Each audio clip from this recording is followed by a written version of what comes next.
Noticed a lot of people running into issues with the iDrive controller, especially if this is your first BMW and you're not familiar with iDrive at all. So the car that I'm using is a 4 Series 2015, and this one's actually equipped with navigation, and it has the touchpad controller. So some cars still out there that don't have the touchpad controller, but regardless on if you have the touchpad controller or not, a lot of this stuff here is still going to be relevant to you and still be helpful. So starting off with just basic fundamentals here of the iDrive controller. So holding the outside of the controller, you notice it can spin clockwise and counterclockwise, which allows you to move the highlighted section up on the navigation there.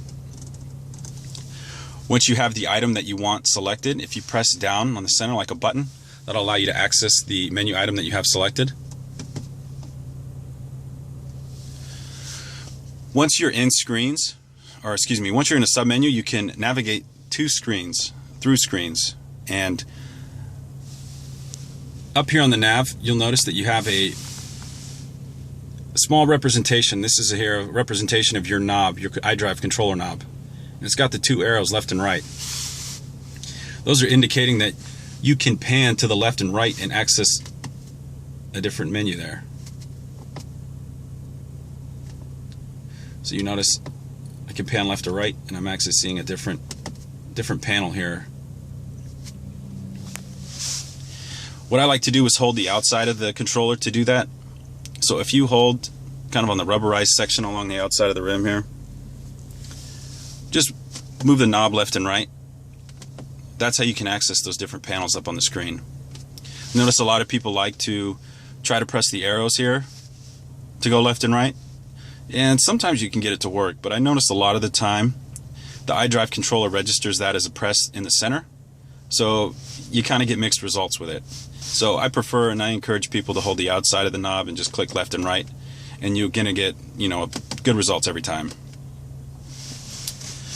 Also, regarding the touchpad, once you're in a screen that requires character input, you can use the touchpad to write on.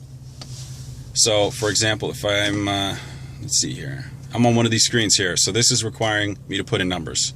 Instead of using the turn knob, I can actually press, or excuse me, write on the top here, and I can write numbers, letters, whatever it requires of me at the time. So just FYI, if you have a touchpad is also capable of, say if you're in interactive map, you can pinch to zoom in and out kind of like you would on your cell phone.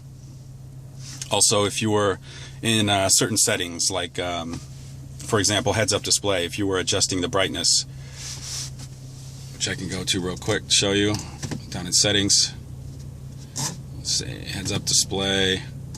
So right here I can increase or decrease the brightness. I can actually use the touchpad by going left and right to increase or decrease the brightness.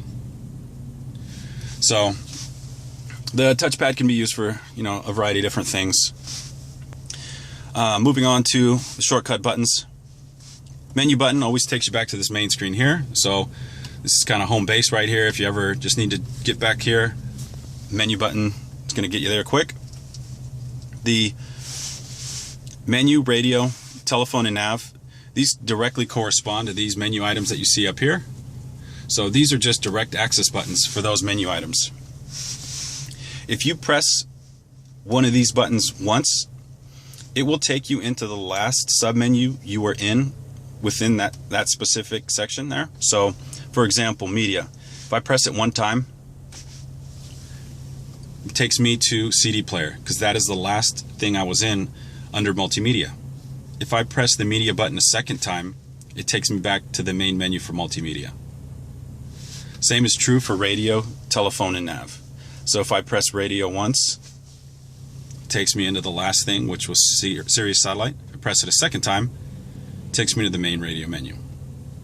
So knowing that pressing these shortcut buttons once or twice can take me to a different menu, I can easily navigate through menus if I were driving. And once I get used to once you get used to the button placement on these and you're driving, you know, if you press a certain button once or twice, it's going to take you right where a specific place that you want to go. And you'll get more familiar with it as you get used to the placement of the buttons and the configuration of how they're set up.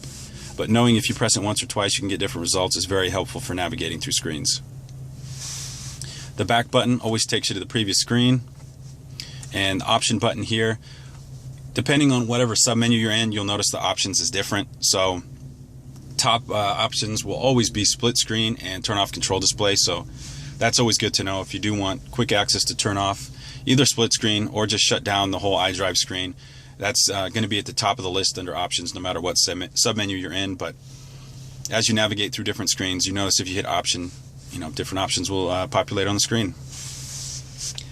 But hopefully the quick tutorial was able to help clear up some questions. But if you guys have anything additional, please leave a comment or let me know. And yeah, I'll be glad to help out.